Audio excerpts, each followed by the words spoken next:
পুরান ঢাকার অথেন্টিক কাচ্চি বিরিয়ানি খেতে আজকে আমরা চলে গেলাম নাজিরা বাজারে অবস্থিত বুখারি রেস্টুরেন্টে। এখানে প্রতিদিন হাজার হাজার মানুষ বিভিন্ন আইটেমের খাবার খেতে আসে।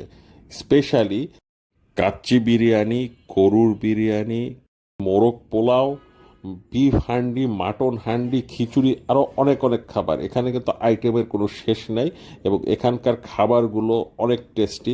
তো আজকে আমি ট্রাই করে দেখব খাসির কাচ্চি। তো আমি নিয়েছিলাম হাফ। সাধারণত সবাই এখানে দেখলাম ফুলই নেয়, কিন্তু যেহেতু আরও অনেক কিছু টেস্ট করতে হবে তাই হাফই নিয়েছিলাম। তো হাফের দাম হলো 170 টাকা। এখানে যে কোনো খাবারের রেঞ্জ 150 টাকা থেকে 400 টাকার মধ্যে, এবং আপনারা আপনাদের পছন্দের কোয়ান্টিটি অনুযায়ী নিতে পারবেন। তো আমি রিকমেন্ড করব আপনারা অবশ্যই এখানে গিয়ে কাচ্চি ট্রাই করে দেখবেন। এখানকার তেহারিও অনেক মজা।